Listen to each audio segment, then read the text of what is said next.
যদি আপনার প্রবলেমটা আগে জানা থাকে, আপনি যদি সেটাকে ভয় না ভেবে যদি আপনি ভাবেন যে সাবধান হওয়ার জায়গা থাকে, তাহলে আমার মনে হয় যে আপনি সাবধান হতে থাকবেন। এবং আমার দেখা বহু মানুষ আছেন যাদের হয়তো 33 বছর 34 বছর বয়স থেকে কিছু হোক বা না হোক 4 মাস অন্তর লিপিড প্রোফাইল, এলএফটি এগুলো কন্টিনিউ করে যাচ্ছে যে না আমি সুস্থ আছি কিনা এটা দেখার জন্য। এখন তার 50 বছর, যখন যেখানে প্রবলেম হয় সেখানটুকু নিয়ে আলোচনা করতে পারে, ডাক্তারের সাথে নিজেকে একটু চেক করতে পারে। তো সেই জিনিসগুলো আমার মনে হয় যে দরকার। এটা গেল একটা পার্ট। দ্বিতীয় কথা হচ্ছে যে আপনি দেখবেন প্রস্টেট রিলেটেড প্রবলেম আজকে এটাই একটা মানে প্রায় ঘরে ঘরে আপনি দেখবেন যাদের ঘরে ঘরে এই প্রবলেমটা আছে তাদের শুক্র দ্বাদশে বসে রয়েছে অথবা অষ্টম ঘরে বসে রয়েছে। মানে শুক্র তাদের নেগেটিভ একটু, হ্যাঁ দ্বাদশ ঘর মধ্যে তো একদম একদম একদম একদম একদম মানে আমার দেখা হয়ে গেছে মানে হ্যাঁ, এবং সেই জায়গা থেকে মনে পড়ছে হ্যাঁ, এবং প্রস্টেট প্রবলেমটা আসবে এবং কোথাও না কোথাও সেটা নিয়ে চিন্তিত থাকবে, এবং তার সাথে যদি শনি এসে যায় সেটা নিয়ে সাংঘাতিকভাবে হয়তো তাকে জটিলতা ফেস করতে হতে পারে। পিএসআই হয়তো অনেক সময় হাই হয়ে যাচ্ছে বলে তার মনে হতে পারে, এবং কোথাও না কোথাও একটু নেগেটিভ দিকে এগোচ্ছে। এই জিনিসগুলো না জন্মছকের মধ্যে থাকে। এক্ষেত্রে জ্যোতিষীর মানে ভালো জ্যোতিষীর কথা বলছি, ভালো জ্যোতিষীর ভূমিকাটা কি হওয়া উচিত? না, প্রথম কথা হচ্ছে যে বয়স অনুযায়ী প্রতিটা জায়গার আলোচনা করা উচিত।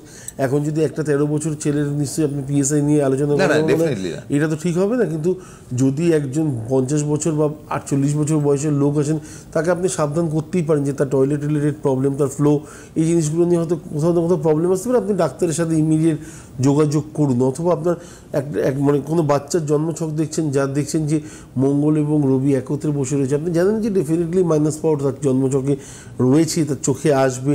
এবং জাতক ছোটোবেলা থেকে প্রচণ্ড মোবাইল ঘাটছে, এখনও ছোটো সে, কিন্তু তা সত্ত্বেও বোঝা যাচ্ছে না যে সে তার দেখাটা বা তার ভিশনটা ঠিক আছে কি না।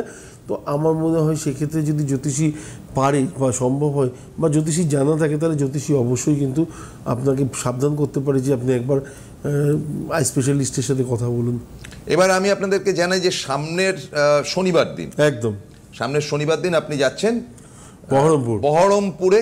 এবং বহরমপুরের কিন্তু আমি একটা কথা বলে দিচ্ছি, আমরা সাধারণত তো বহরমপুর বলুন বা যেখানে বলুন দেবাচার্যজি যখন যেখানে যায় প্রচণ্ড ভিড় হয়। সেটা কিন্তু শনিবার দেখুন আজকে যে ডেট রয়েছে, আপনারা কিন্তু আগে থেকে বুকিং না করলে দেখানো অসুবিধা আছে, সুতরাং বুকিংটা করে রাখুন।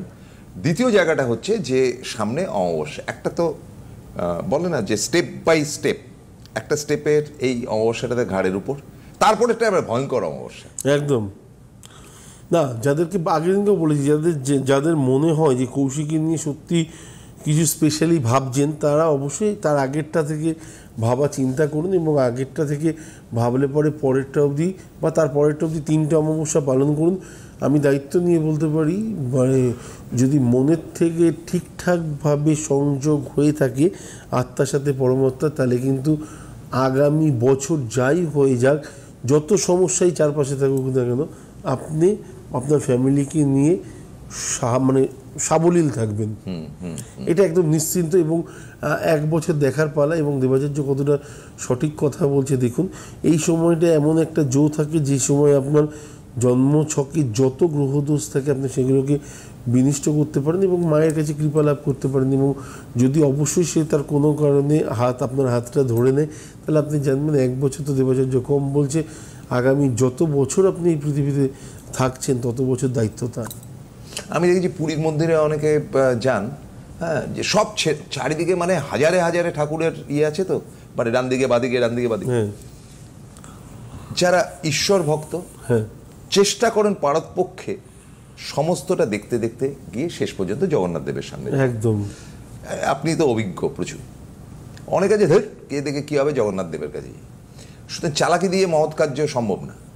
আমি আমার সামনে একটা অমাবস্যা রয়েছে, সেটা নেগলেক্ট করে ওটা আসলটা হচ্ছে পরে আসছে, তাহলে আপনি তো একটা অমাবস্যাকেই নেগলেক্ট করলেন। একদম, ওটাও তো অমাবস্যা, এটাও অমাবস্যা, এটাকে নেগলেক্ট করে প্রতিটা অমাবস্যারই বিভিন্ন কারণ থাকে, এবং যে কারণে সেই জিনিসগুলো বিখ্যাত, যে কারণে মাসে একবার করে আসে। তো আমার মনে হয় যে প্রতিটা জায়গাকে গুরুত্ব দেওয়া দরকার এবং প্রতিটা জিনিসকে গুরুত্ব দেওয়া দরকার হয়। ওই আমার মনে হয় যে কী বলে একটা বাংলায় কথা, যে তৃণ হতে কার্য হয় রাখিলে যতনে।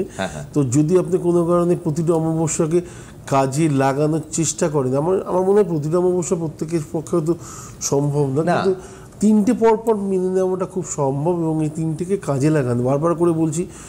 এবং যে জায়গাটা পাবেন, হয়তো আমি আমার চোখ দিয়ে দেখছি বলে বলছি, হয়তো আপনাদের দেখাতে পারছি না, কিন্তু তা সত্ত্বেও বলি, যারা যারা সত্যি প্রবলেমে রয়েছেন বা মনে হচ্ছে যে বেশ কিছু সমস্যা আগামী দিন আপনার জন্য ওয়েট করছে, তারা এই জায়গাটুকুনির মধ্যে একটুখানি ঘুরুন, দেখবেন অটোমেটিক্যালি এই তিনটে অমাবস্যা কোথাও না কোথাও আপনার মানে ডিঙাটাকে পার করে নিয়ে যাবে।